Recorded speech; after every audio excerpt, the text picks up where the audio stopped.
Nacional de Políticas y Ciencias de la Nutrición de la Universidad de Truf, la única escuela de posgrado en nutrición de los Estados Unidos, a cargo de enseñanza e investigación innovadoras en nutrición, obesidad y enfermedades crónicas, intervenciones de salud pública, agricultura y sistemas agrícolas, inseguridad alimentaria a nivel global y economía y políticas de la alimentación. Antes de asumir este cargo, recientemente, hace 6 meses, fue profesor por más de una década de la Escuela de Medicina de Harvard y la Escuela de Salud Pública de Harvard. Es bachiller en Ciencias Biológicas por la Universidad de Stanford, doctor en Medicina por la Universidad de Columbia, maestro en Salud Pública por la Universidad de Washington y doctor en Epidemiología por la Universidad de Harvard. Es autor de más de 200 artículos científicos, incluyendo artículos sobre carga de enfermedad global asociada a la dieta, grasas trans y omega 3, ganancia de peso y dieta y políticas dietarias efectivas. El doctor Muzafarian ha formado parte de los consejos de la Asociación Americana del Corazón, los gobiernos de los Estados Unidos y Canadá, la Organización Mundial de la Salud y el Fondo para la Alimentación y la Agricultura de la Organización de Naciones Unidas. Le queremos agradecer que haya aceptado esta invitación por parte de la Alianza por la Salud Alimentaria, el bien invitado a otro evento, y le pedimos un espacio para tener este encuentro con los medios de comunicación. Gracias.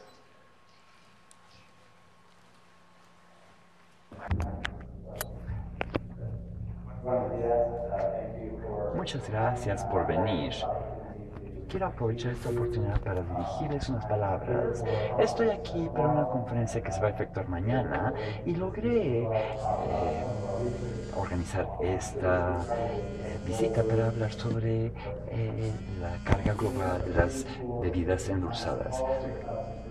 En la Universidad de Tufts nos enfocamos tanto en la ciencia de la nutrición y las ciencias de las políticas para tratar de entender cuáles son las prioridades dietéticas para mejorar la salud y cuáles son las prioridades de las políticas para la salud, porque se necesita tanto la ciencia de la nutrición y las ciencias de las políticas. Hoy voy a hablar sobre un análisis, una investigación que hemos efectuado por 6 años, que está por publicarse, viendo la carga global de la enfermedad debida a las bebidas endulzadas. Primero voy a hablar sobre los antecedentes. Es un análisis en el que colaboramos para ver las enfermedades en Estados Unidos, viendo todas las causas prevenibles de todas las enfermedades.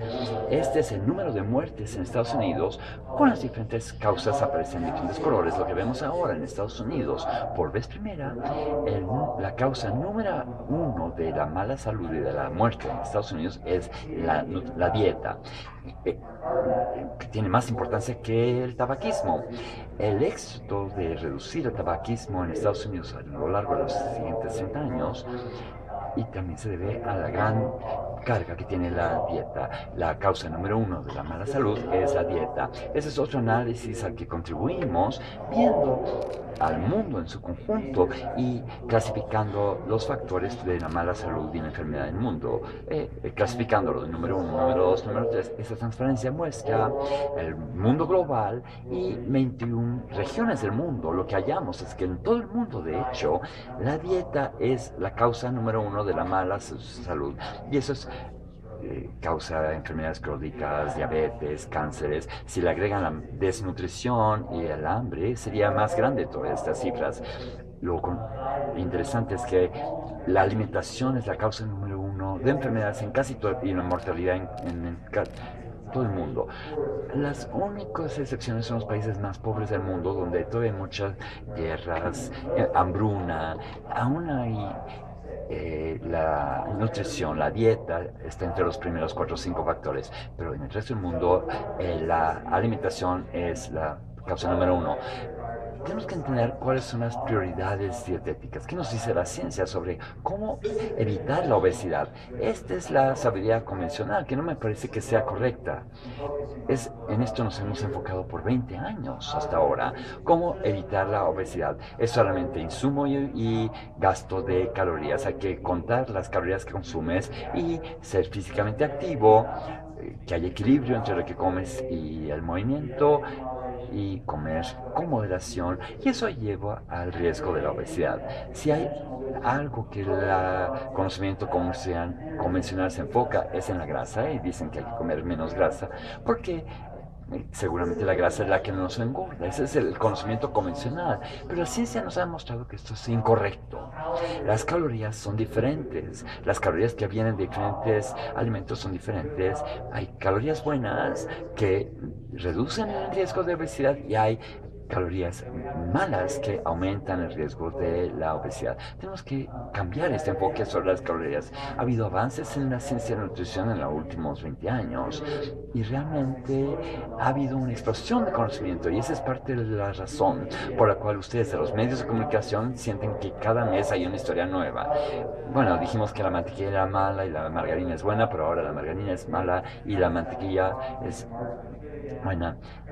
Todo el mundo está confundido con respecto a esta información, en parte debido a diferentes estudios que han salido, pero parte de los motivos de estos cambios a lo largo del tiempo es que el mensaje de la ciencia ha cambiado, porque la ciencia ha avanzado. Lo que la ciencia nos dice ahora es que la ciencia moderna nos dice que no se trata de contar las calorías, sino que es la calidad de la dieta. La calidad de la alimentación es lo más importante para tener buena salud. El tipo de alimentos que uno consume, el tipo de calorías que uno consume es lo más importante. Hay que pensar sobre todas las cualidades de los carbohidratos que se consumen. La calidad de los alimentos pueden tener azúcares y harinas, otros alimentos. Hay que ver los patrones generales de alimentación. No solamente es un equilibrio sencillo de calorías, las calorías que se consumen y que se gastan. La dieta de las calorías, de la calidad de la alimentación tiene un efecto. Sea cual sea tu peso, tu medida de la cintura, la calidad de los alimentos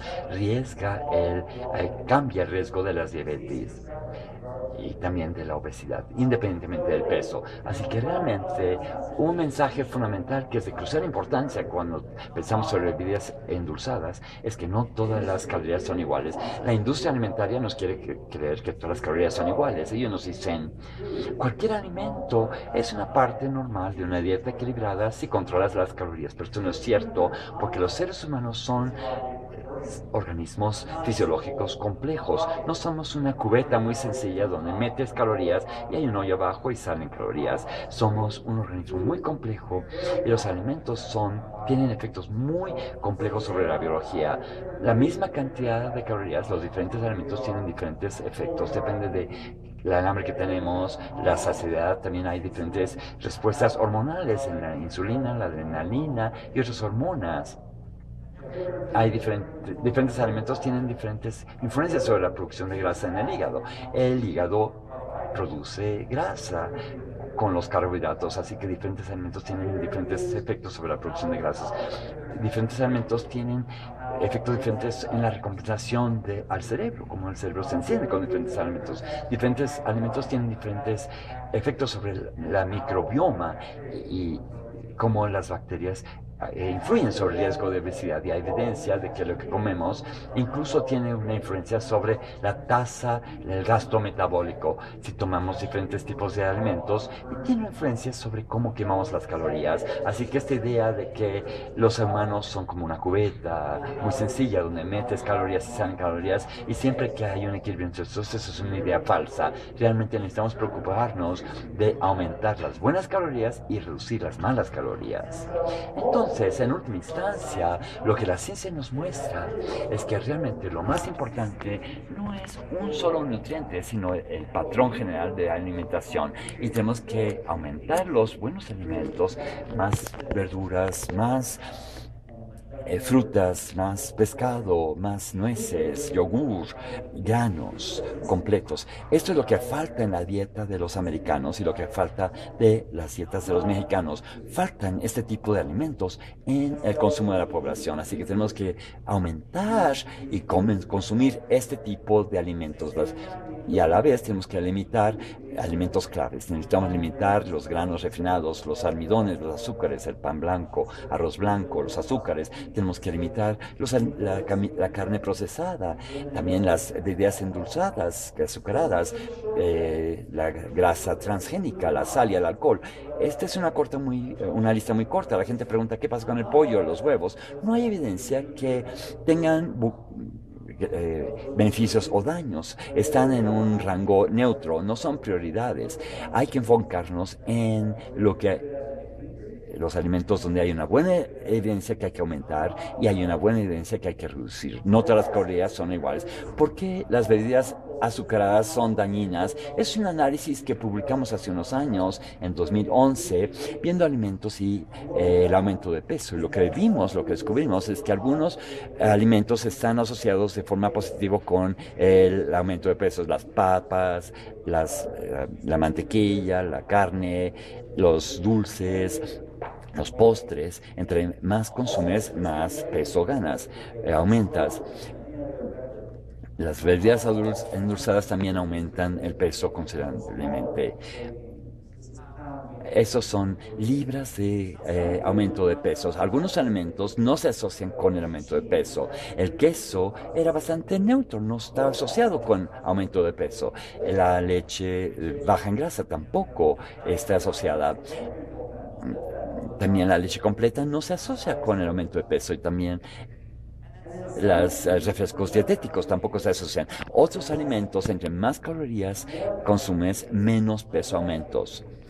Entonces, las verduras, las nueces, las frutas, el yogur, entre más se consumen, menos aumenta el peso. Eso es exactamente lo que se predeciría de lo que ya mencioné, de que somos organismos fisiológicos muy complejos. Los alimentos que consumimos aumenta nuestra bio... Si tienes 100 calorías de brócoli, de zanahorias o de nueces, no va a tener el mismo efecto sobre el riesgo de la obesidad que si tienes 100 calorías de papas o de pan o dulces o pan azucarado. Así que hay que alejarnos de ese concepto simplista de contar calorías. Tenemos que aumentar las buenas calorías y reducir las malas calorías.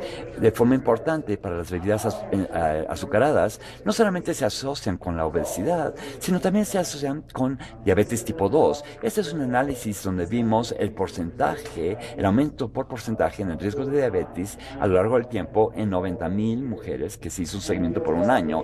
Se hace su ajuste por edad o por todos los otros factores de riesgo de diabetes. Hubo como un 80% de aumento en el riesgo de la diabetes para la gente que beben una o más de bebidas azucaradas por día. Si bebes una o más de estas bebidas por día, que es lo que la persona promedio consume en México, hay un mayor riesgo de diabetes. Lo importante en esta investigación es que haces ajustes para el índice de la masa corporal, solamente se reduce el riesgo por 50%.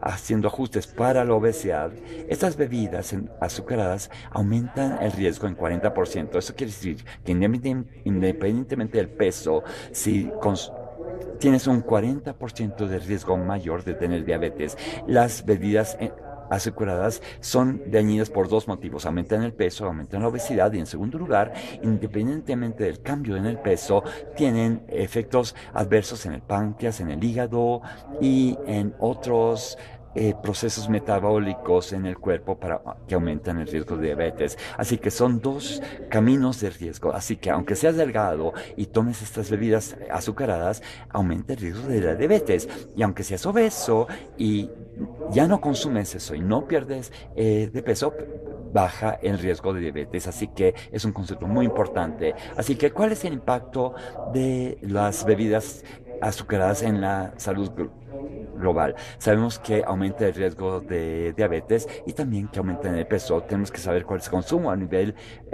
mundial y cómo se divide eso por sexo, por edad. Recopilamos entonces 63 encuestas dietéticas en todo el mundo, 90% eran representativas a nivel nacional, sobre el insumo de bebidas azucaradas de 54 países que cubren el 63% de la población mundial. Eso incluye una encuesta de alimentos en México, obtuvimos los datos nacionales sobre México. Combinamos todo eso con datos de Naciones Unidas en todos los países del mundo sobre la disponibilidad de azúcar. Usamos estas dos informaciones para entender cuántas bebidas azucaradas estaban consumiendo en todo el mundo por edad y sexo a lo largo del tiempo. Y lo que vimos es que cualquier bebida que estaba azucarada, los refrescos como Pepsi, Coca-Cola, también bebidas energéticas como Gatorade, tés endulzados y frescas, y las bebidas que toman la gente en la casa. No vimos los jugos ni los refrescos dietéticos. Lo que descubrimos es que si vemos lo que la gente está consumiendo y cómo sabemos que la influencia que sabemos que tienen las bebidas azucaradas sobre la ciudad, descubrimos que en el 2010 184,000 muertes en el mundo, muertes prevenibles, se estaban dando debido al consumo de bebidas azucaradas. Y estas muertes eran por diabetes, enfermedades cardiovasculares y otras muertes relacionadas con obesidad como cáncer. En general, esos 184,000 muertes representaban el 1.2% de todas las muertes debidas a diabetes, enfermedades cardiovasculares y muertes relacionadas con obesidad. Si eres la industria alimentaria, dices, bueno, solamente es 1.2% de las muertes, ¿qué importa? Pero es un factor dietético, es solamente un factor dietético que no tiene valor nutricional, que está provocando 1.2% de las muertes por diabetes cardiovasculares y muertes relacionadas con la obesidad. Es un número enorme. Todas estas muertes, 184,000, el 78% fue por diabetes, 24% por enfermedades cardiovasculares y 4% por cánceres. Era parecido entre los hombres y las mujeres. Las mujeres son más susceptibles a enfermedades relacionadas con la obesidad. En México, específicamente, cuando vimos el caso de México, estimamos que las bebidas azucaradas estaban causando 4,000 muertes prevenibles a lo largo por año. Solo por el consumo de bebidas azucaradas. Y debido a que la obesidad es tan elevada en México y porque el insumo de bebidas azucaradas es tan elevado en México, globalmente solamente estaba causando 1.2% de las muertes, pero en México las bebidas azucaradas estaban causando el 12% de todas las muertes relacionadas con la obesidad y con la diabetes, enfermedades cardiovasculares. 1 de cada 8 en México se atribuye a las bebidas azucaradas. Y si ven los adultos más jóvenes, los hombres y mujeres más jóvenes de México, que son sanos y que tienen insumos muy altos de bebidas azucaradas, gente de menos de 45 años, las bebidas azucaradas causan el 22% de las enfermedades relacionadas con la obesidad y el 36% de las muertes debidas a diabetes, etc. Estas muertes prematuras, el 22% y 33% de todas ellas, entre hombres y mujeres, están debidas al consumo de bebidas azucaradas. En general, hubo más muertes debidas a bebidas azucaradas en los países de ingresos medios y bajos que en los países ricos. Así que no es un problema de los países ricos, sino de los países de ingresos medios y bajos. No está funcionando la computadora, quizás se le acabó la pila. Si alguien puede presionar la computadora. De hecho, estas son las transparencias que envié. Tengo las imágenes originales, ¿debería de cargarlas o sigo con la conferencia tal cual? Está funcionando ahora. Bien. Es interesante mostrar estas transparencias. Quizás podemos cargar estas otras imágenes y mostrarlas al final.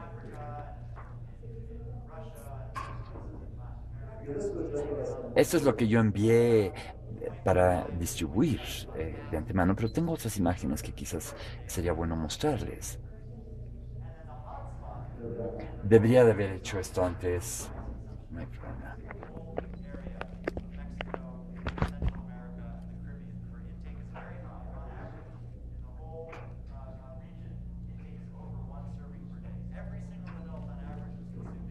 Tenemos que cambiar el PowerPoint. ¿Podemos mostrar este otro? ¿Puedes cargar este otro?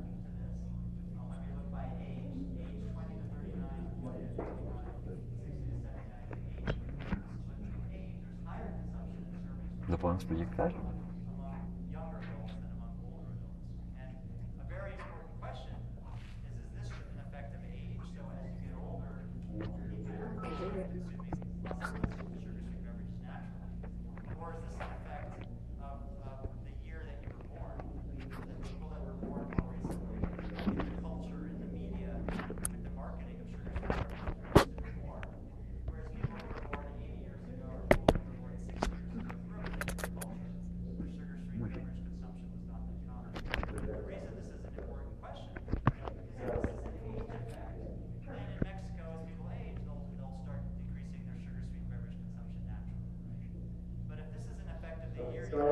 Quería mostrarles la imagen del consumo mundial de bebidas azucaradas.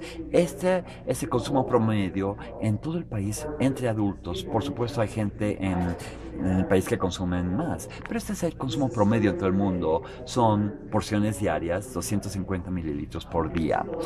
Pueden ver el consumo más bajo en China, donde hay millones de personas muy pobres y que viven en áreas rurales y no consumen bebidas azucaradas. En China, el consumo es muy bajo de estas bebidas. En África, en Rusia y otros países en América Latina, en Sudamérica, es como a 0.5 a 0.7, como media porción a 2/3 porciones diarias en todo el país. Y en el lugar más álgido donde el consumo mayor se da es en toda el área de México, América Central y el Caribe, donde el consumo es muy grande. El consumo es muy grande. En promedio, en toda la región, el consumo es de más de una porción diaria.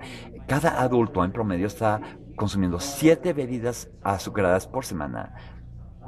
Y por supuesto, hay un patrón de edad, etario. Cuando vemos esto por edad, de 20 a 29, de 50 a 59 y a 80, es ver, hay un consumo más elevado de porciones por día en todo el mundo entre adultos jóvenes que adultos mayores. Y una pregunta muy importante es si esa es una edad efectiva, que conforme la gente envejece empiezan a consumir menos bebidas azucaradas de forma natural, o bien si es un efecto del año en que nació la persona, porque la gente que nació más recientemente en la cultura, en los medios, con la publicidad, están consumiendo más, mientras que la gente que nació hace 80 años o hace 40 años, era otra cultura donde no era tan común el consumo de estas bebidas. El motivo por el cual es una pregunta muy importante es porque si es un efecto etario, conforme la gente aumente de edad en México, van a ir reduciendo su consumo de bebidas azucaradas. Pero si es un efecto del año en que nacieron, que es lo más probable, conforme esta gente envejece en México, van a seguir teniendo ese consumo elevado y van a tener toda la carga de enfermedades que le acompañó. Así que es muy preocupante que la gente más joven, que van a ser la siguiente generación, tengan este consumo tan elevado. El otro aspecto muy interesante de esta transparencia de aquí es que dividimos el mundo en países de ingresos altos, medios y bajos. Según los datos del Banco Mundial, se pensaría que el consumo elevado sería en los países de altos ingresos, pero no es lo que está pasando. Los países de ingresos altos y los de ingresos bajos, los más ricos y los más pobres del mundo, tienen el consumo menor. De hecho, es exactamente el mismo. Y el consumo más elevado se encuentra en los países de ingresos medios, sobre todo los de ingresos medios superiores, como México. Las bebidas azucaradas se están vendiendo y distribuyendo más en los países de ingresos medios. Si vemos por regiones mundiales, la misma gráfica, en 21 regiones del mundo, vemos una diferencia enorme en el consumo promedio en el mundo. La línea de acá arriba es el Caribe. Las naciones tropicales tienen el consumo más elevado de bebidas azucaradas, sobre todo por las bebidas que hacen en casa. Y por debajo es México y sus países vecinos. México y el Caribe tienen el consumo de bebidas azucaradas más elevado en el mundo. Los jóvenes son más de 2,5 porciones por día. Y en otros países es más de 1 porción por día. El tercer lugar en la lista es América de Estados Unidos, el Norteamérica, Estados Unidos y Canadá también tienen un consumo muy elevado. Esto es muy importante. Antes que nada, subrayar que hay esta carga de bebidas azucaradas en el Caribe y en México. Pero la segunda cosa que hay que subrayar es que beber bebidas azucaradas no es natural, no es algo que hacen todos los seres humanos. La industria alimentaria le gusta decir, estamos vendiendo lo que la gente quiere. Les gusta el sabor del azúcar, así que no estamos haciendo nada malo, estamos vendiendo lo que la gente quiere. Todo el mundo quiere esas bebidas. Estamos mostrando datos claros que no es el caso. Si fuera una tendencia humana natural, el insumo sería igual en todo el mundo, ¿no es así? Esto se debe a la cultura, se debe a la publicidad, a la mercadotecnia y a fenómenos sociales. Así que no hay motivo por el cual México y el Caribe deberían tener tres porciones diarias por día entre los jóvenes y China menos de media porción diaria, si eso se debe a biología. Esto no se debe a la biología, se debe a la cultura y a la mercadotecnia.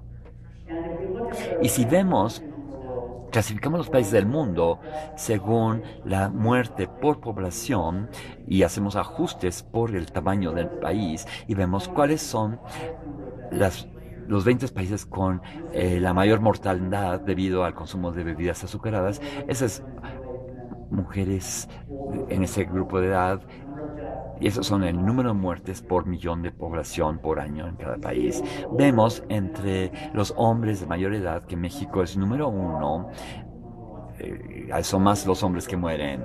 Los otros países son Jamaica, Nueva Guinea, Marruecos, Sudáfrica, Cuba, etc.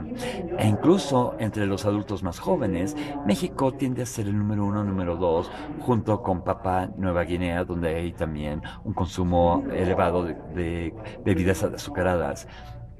Si vemos los 25 países más grandes del mundo, como Estados Unidos, China, Rusia y otros países grandes, México es el número 1 de muertes debido al consumo de bebidas azucaradas.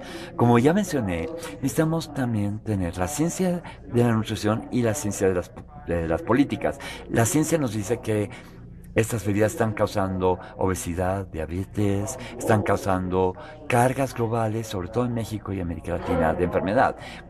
¿Qué nos dice la ciencia de las políticas? ¿Cómo abordar esto?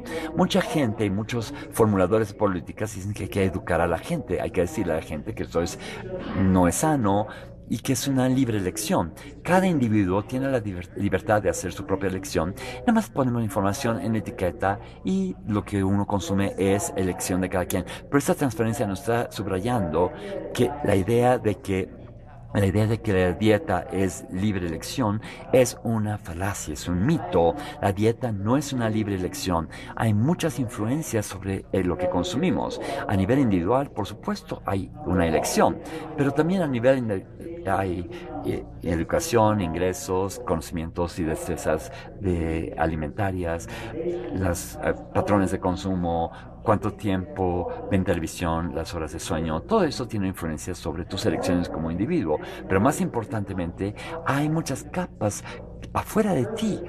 Está primero las influencias socioculturales, etnicidad, clase social, la cultura social, las normas sociales, el apoyo social. También hay influencia a nivel comunitario, el ambiente laboral, cómo es el ambiente en el trabajo, en la escuela, qué está disponible en las tiendas, lo accesible que son los supermercados, qué restaurantes existen cerca de tu centro de trabajo, tu lugar, el acceso al transporte y el nivel de ingresos del vecindario.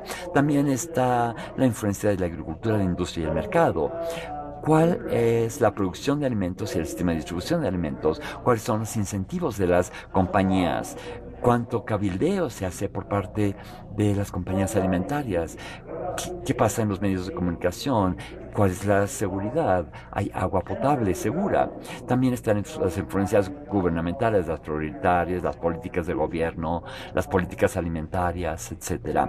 Y finalmente está la influencia global, el clima, la disponibilidad de alimentos, los acuerdos internacionales, los estándares alimentarios, el cabildeo corporativo y la investigación y el conocimiento científico sobre la alimentación. La idea de que solamente es educación y libre albedrío es incorrecta. La ciencia muestra muy claramente que las influencias sobre las dietas son multifactoriales y complejas. ¿Cuáles son las barreras para implementar políticas sanas? Necesitamos tener políticas alimentarias sanas. ¿Cuáles son las barreras? Tenemos que asegurarnos que los formuladores de políticas tienen los objetivos adecuados para los alimentos. Antes nos enfocamos en la grasa y ese es el enfoque equivocado. Ahora, los formuladores de políticas se están enfocando en calorías nada más. Es un error. Hay calorías buenas que hay que consumir más y hay calorías malas que tenemos que reducir. No tenemos que tratar a todas las calorías igual. Es muy importante que los objetivos de los formuladores de políticas estén claras. La segunda barrera es que no estamos usando las políticas basadas en evidencia científica. Muchas de las políticas, sobre todo en Estados Unidos y en otros países, están enfatizando en la educación, en las etiquetas, la información, los lineamientos, la educación. No hay enfoque en otros enfoques. Por eso México es un líder a nivel internacional con esas políticas con respecto a las bebidas azucaradas. Ningún otro país está implementando esto y evaluando este tipo de políticas. Es crucial que México lo haga bien y aproveche esta oportunidad, no nada más para México, sino para el resto del mundo, porque es el primer abordaje nacional para ir más allá del etiquetamiento y la educación. Y eso es muy importante. También hay oposición. La oposición no nada más es de la industria alimentaria. Por supuesto, esta industria se opone a la regulación, pero grupos en contra del hambre también, porque dicen hay que aumentar los alimentos para todos. Incluso el público se opone, porque si no interfieren en mis elecciones o en los precios de mi Coca-Cola, entonces hay mucha oposición. Y eso requiere atención cuidadosa. Y también otra de las barreras es el sistema médico en Estados Unidos y en México, que cuesta miles de millones de dólares, cientos de miles de millones de pesos, que se enfoca en tratar las enfermedades en vez de prevenir. Así que eso quita recursos de la prevención y la salud pública. Entonces, ¿cómo avanzar para abordar la alimentación? Podemos aprender de los éxitos del pasado en salud pública si queremos abordar la mala dieta en México, la mala alimentación en México y el mundo. ¿Cuáles son las lecciones que hemos aprendido? Mucha gente usa el ejemplo del tabaquismo. Redujeron el tabaquismo en Estados Unidos, el consumo del tabaco está bajando en Estados Unidos y en México. Dicen que los alimentos es como el tabaco y las compañías tabacaleras se parecen a las alimentarias. No me parece que sea cierto. No creo que el tabaco y los alimentos sean igual, porque el tabaco, los cigarros, no tienen ningún propósito benéfico para nada. Y la meta es eliminar ese consumo por completo. Nuestra batalla con las compañías tabacaleras es una batalla a muerte. Queremos que las compañías desaparezcan por completo y que desaparezca el tabaco. Es una batalla bastante directa, ¿no es así? Sin embargo, la alimentación es muy compleja. Necesitamos los alimentos, tenemos que comer alimentos. No es ser como el tabaco. Y necesitamos las compañías, la industria alimentaria. No vamos a todos tener jardines en nuestras casas, cultivando plantas orgánicas en nuestros jardines y en nuestras comunidades para generar alimentos para 9 billones de personas. Necesitamos a Monsanto, necesitamos a las grandes compañías alimentarias, pero necesitamos que estén de nuestro lado y trabajar juntos y tienen que ser honestos y trabajar con nosotros para mejorar el sistema alimentario. Así que el mejor ejemplo que el tabaco son los accidentes vehiculares. Esta es una gráfica de Estados Unidos de muertes por millones de millas conducidas en Estados Unidos por accidentes vehiculares a lo largo del tiempo de 1925 al 95. El número de millas por vehículo que se viajan a lo largo de 70 años en Estados Unidos, hubo un aumento enorme en el número de millas viajadas con vehículos, más gente manejando más autos en las calles. Al mismo tiempo, en Estados Unidos, las muertes por milla han caído espectacularmente. Es un éxito enorme de la salud pública. Ha habido una reducción del 90% en las muertes por milla viajada en vehículos en Estados Unidos. Ese es un muy buen ejemplo porque, al igual que los alimentos, necesitamos automóviles para propósitos determinados, pero queremos minimizar los riesgos, ¿no así? Al igual que queremos comer y reducir los riesgos de comer. ¿Cómo reducimos los accidentes vehiculares o las muertes de accidentes vehiculares en 90% a lo largo de estos 70 años? Nada más pusimos una etiqueta en el auto y dijimos, este coche es dañino para la salud, maneje con seguridad. Fue nada más publicidad de educación. No manejen rápido. Si hubiéramos hecho nada más esto, hubiera habido algún impacto, pero hubiera sido muy pequeño. Así que tenemos que tomar el mismo enfoque con el sistema alimentario. No solamente es educación, tenemos que abordar todo el sistema en su conjunto. ¿Qué hicimos con los autos? Esto es lo que hicimos. Tuvimos un componente múltiple, un enfoque integral que aborda el conductor, el vehículo, las carreteras, los caminos y la cultura del manejo. Todos estos aspectos en su conjunto eran importantes. Todos estos marcaron una diferencia. Para el conductor había campañas educativas, también las licencias, también límites en el uso de celulares o a textear. Hay límites en Estados Unidos sobre la conducción de adolescentes. Hubo muchas innovaciones y cambios en los automóviles. No dejamos a los autos iguales. Hubo estándares de seguridad activos como cinturones, usar cascos para los motociclistas. También hubo medidas pasivas, también estándares de seguridad para accidentes y también inspecciones de seguridad para asegurarse que los vehículos estaban en buen mantenimiento. Cambiamos las carreteras y los caminos, innovaciones para las carreteras y caminos, la curvatura en las carreteras, límites de velocidad fue un mecanismo muy importante para reducir las muertes, los semáforos, las señalizaciones, muchas medidas a nivel de las calles y carreteras. También cambiamos la cultura. En Estados Unidos hubo una campaña de conductor designado muy grande. Si vas a ir a tomar, tiene que haber un conductor designado que no beba, y eso tuvo un impacto muy fuerte en Estados Unidos. También leyes muy fuertes en contra de conducir alcoholizados. Hubo una campaña que se llamaba MAD, M-A-D-D, con respecto a esto.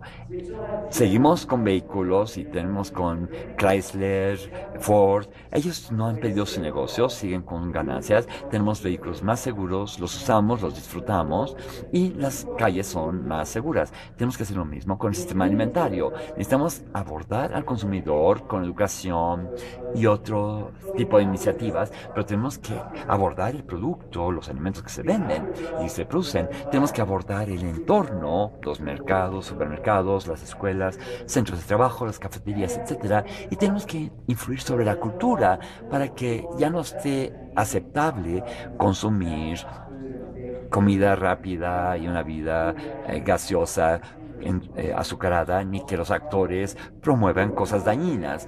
Esos actores ya no promueven el tabaco, no es así, y tampoco les promoveríamos permitiríamos que promovieran accidentes automovilísticos, ¿verdad?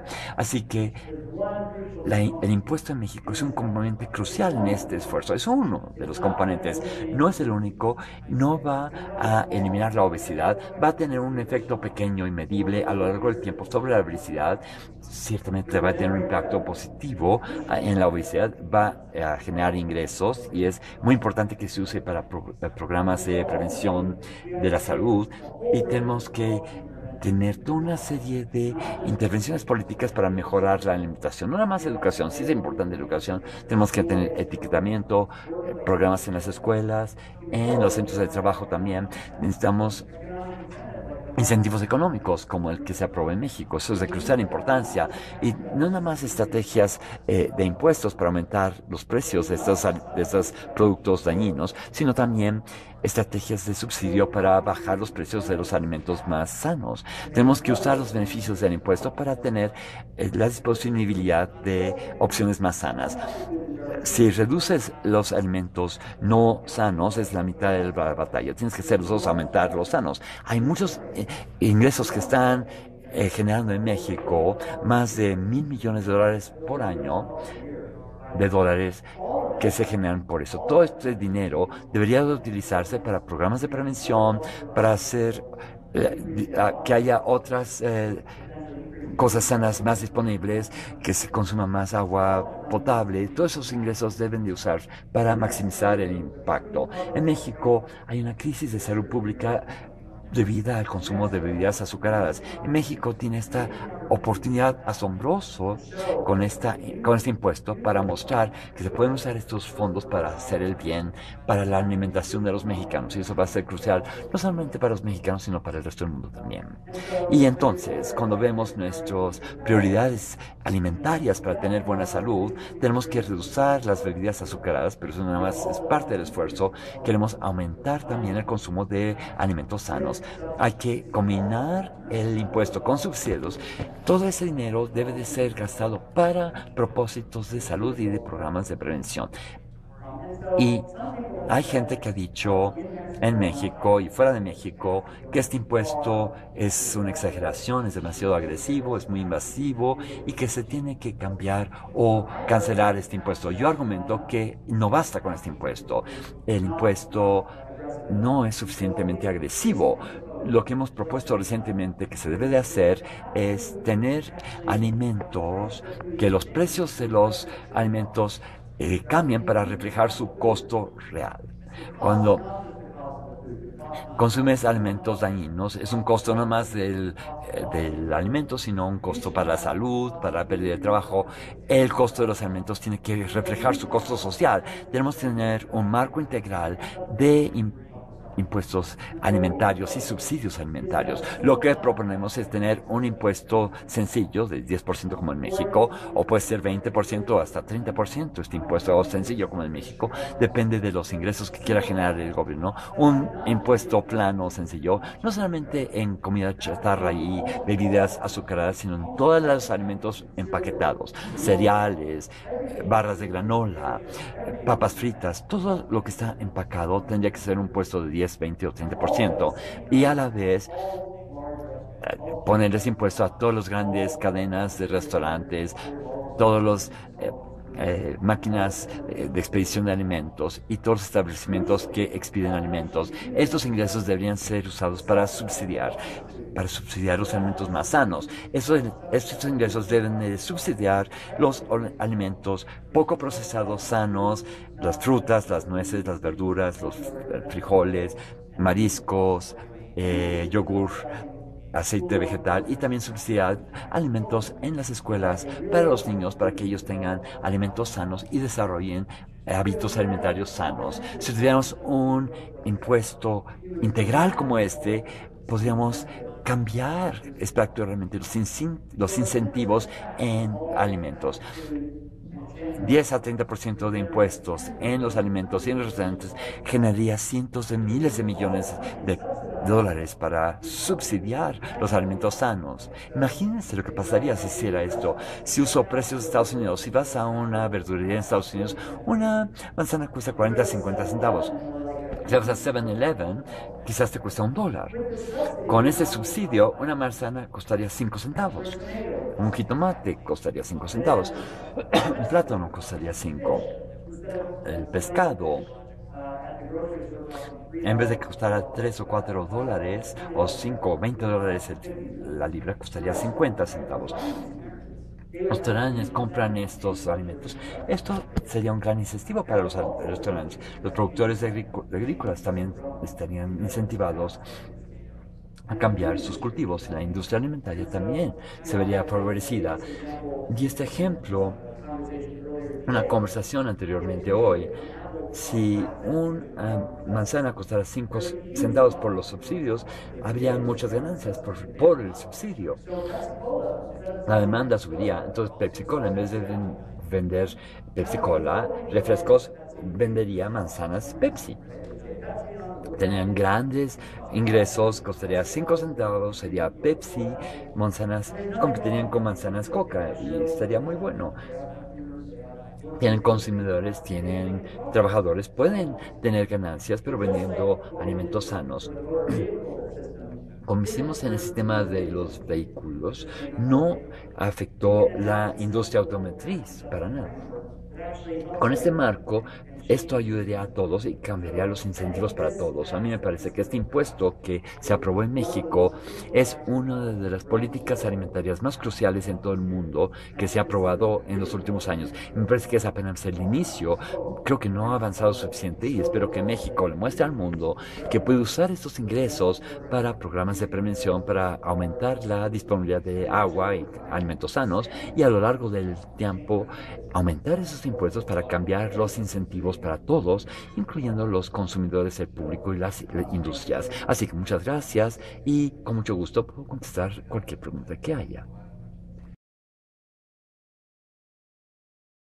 Quisiera agregar que en México justamente la representación de la Organización Panamericana de la Salud, que es la Organización Mundial de la Salud para la región, apoyó desde el principio y públicamente apoyó a la doctora Maureen Birmingham, que es la representante, y públicamente apoyó el impuesto, como la Organización Panamericana de la Salud recientemente con los ministros de salud de toda la región, ¿sí?, de América y el Caribe, aprobó un plan de acción donde se llama a ejecutar medidas fiscales, se recomienda ejecutar medidas fiscales y de subsidio, se llama a regular la publicidad dirigida a niños, se llama a desarrollar etiquetados. Entonces sí, la OMS muy recientemente, especialmente la Organización Panamericana de la Salud, está empujando y apoyando este tipo de políticas.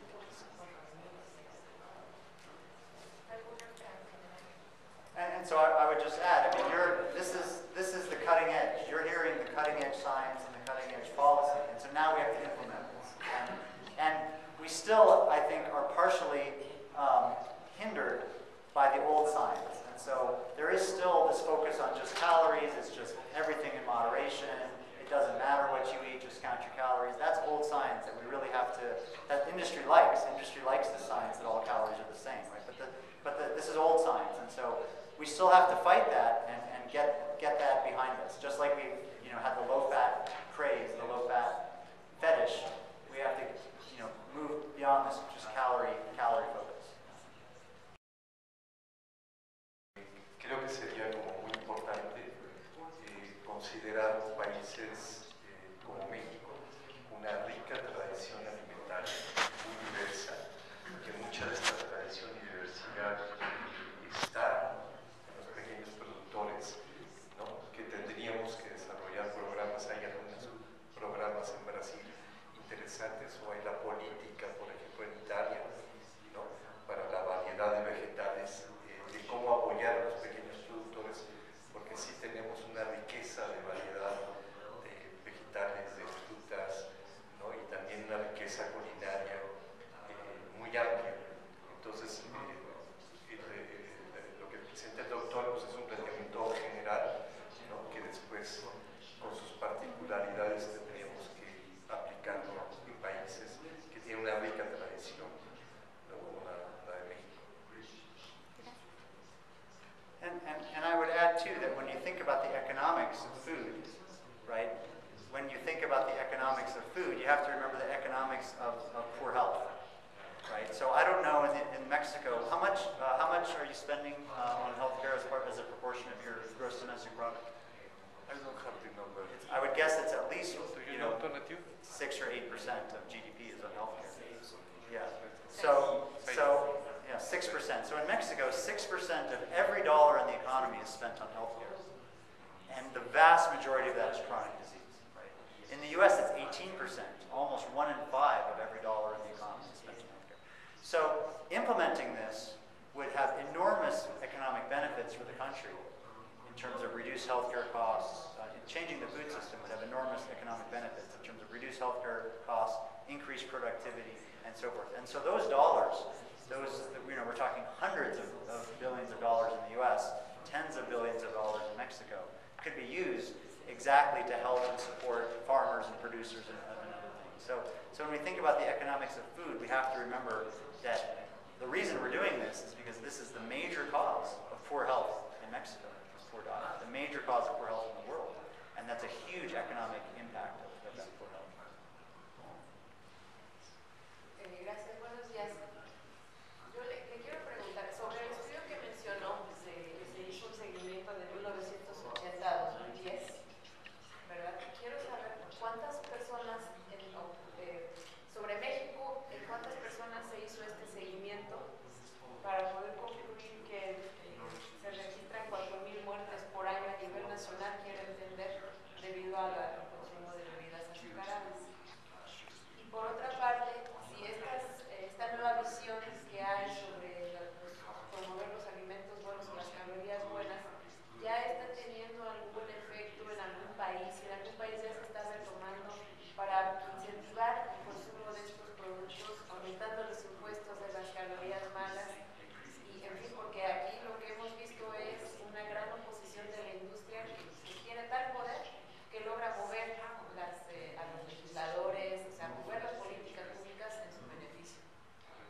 that analysis used all of the available data on intake, including the Mexico National Survey. And so the Mexico National Survey provides nationally representative data on the intake in that country.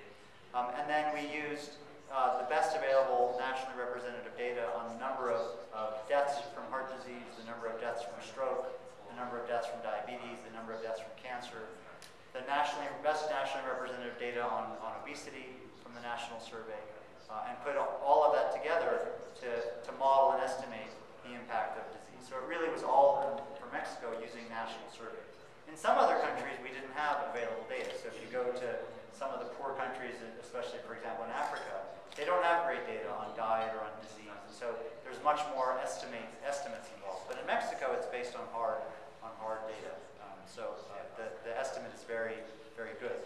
Your second question was about how to, are there countries that are implementing this and about food industry. So Mexico is the first country to implement a national tax based on trying to reduce a harmful food.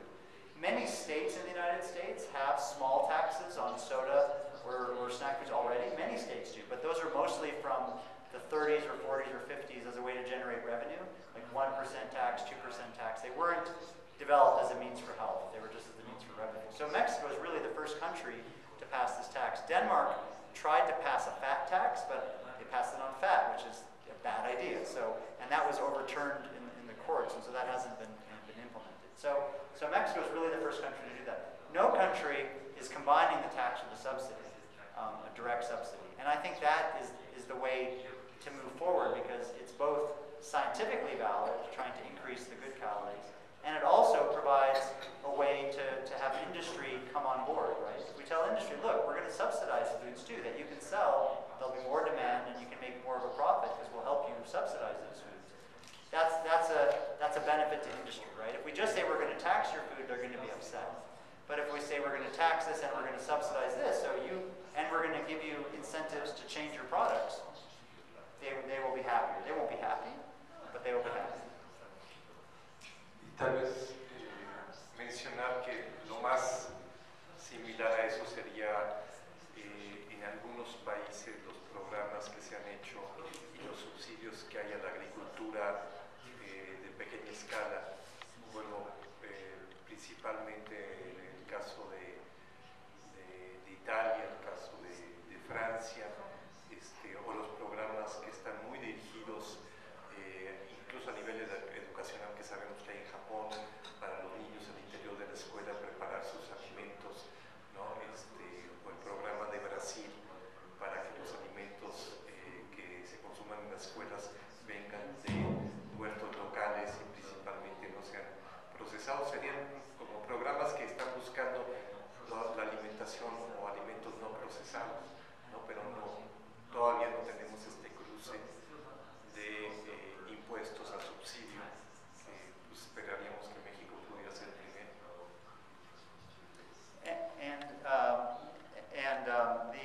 For agricultural policy, this has been done. So Finland did this in the 1960s and 1970s. Finland passed agricultural policies to support local berry production. They found that their fruit production in Finland fruit consumption in Finland was amongst the lowest in Europe.